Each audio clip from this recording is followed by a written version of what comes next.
Alam mo ba na sa iisang butter mixture lang ay makakagawa na tayo ng chiffon cake at cupcake? Tara, samahan niyo ko dahil yan ang gusto ko i-share sa inyo.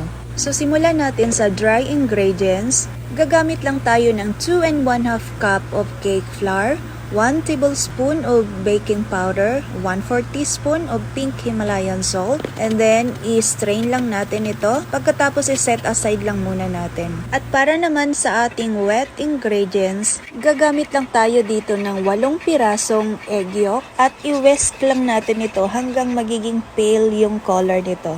At pagkatapos, pwede na nating lagyan ng 1 cup ng stevia or pwede kayong gumamit ng regular white sugar. Tapos, i-mix lang natin ito ng mabuti at pwede na nating ilagay ang 1/2 cup of coconut oil or pwede kayong gumamit ng vegetable oil or olive oil. So, depende na yan sa inyo kung anong prefer na oil na gagamitin ninyo. And then, halu-haluin lang ito at pwede na din nating ilagay ang 1 cup orange soda. Ang ginamit pala natin is royal kasi mas mabango yan. Tapos, maglagay lang din tayo ng 1/2 teaspoon of vanilla essence or vanilla extract. Same lang din yung bango naman yan. At i-add na natin yung dry ingredients dito sa wet ingredients. Paunti-unti lang natin ilalagay yung dry ingredients. Tapos, halu-haluin, i-mix natin lang ng mabuti. At pag ganito ng itsura ng ating mixture batter, pwede na natin tong iset aside para makaproceed na tayo sa paggawa ng meringue. So meron na tayo ditong 8 pirasong egg white at nilagyan ko lang din ng 1/4 teaspoon of cream of tartar. At i-mix lang natin ito sa low speed. Tapos aantayin lang natin na makikita na natin na magbabubbles na ito. So ayan na nga, ito na yung bubbles na hinahanap natin at ilagay na natin ng paunti-unti ang 1/2 cup of stevia. At pag naubos na nating malagay yung stevia, ilagay na natin sa high speed ang ating mixer. At aantayin natin na mag-stiff peak ang ating meringue. At ayan na nga, lumipas ang ilang minuto, i-check muna natin kung tama na ba yung meringue na ginawa natin.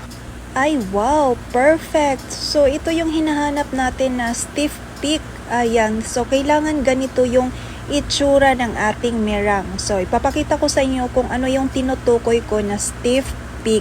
Ayan, so ito dapat yung itsura niya. Meron kang makikita na nagpo-point. Ayun!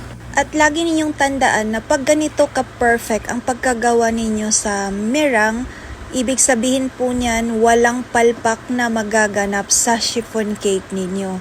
At ayan na nga, nilagay ko yung meringue sa ating mixture batter ng paunti-unti. At dapat cut and fold lang ang pagmix natin.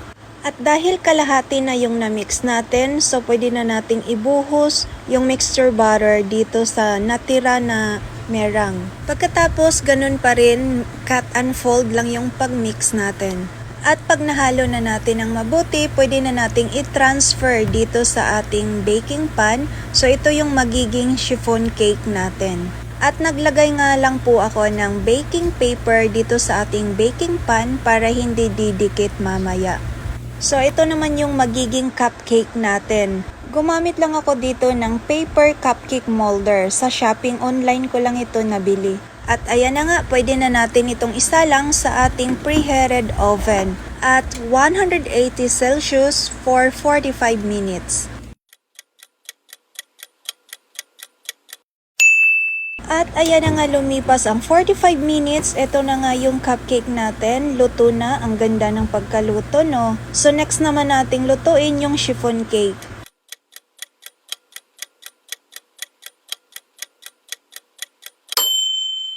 Alright, so luto na ang ating chiffon cake. Napakabango. Tingnan nyo naman kung gaano kaganda ang pagkaluto ng ating chiffon cake, diba? Napaka-perfect talaga ang pagkaluto at ang kagandahan pa nito, iisang butter mixture lang ang ginawa natin pero nakagawa na tayo ng chiffon cake at cupcake.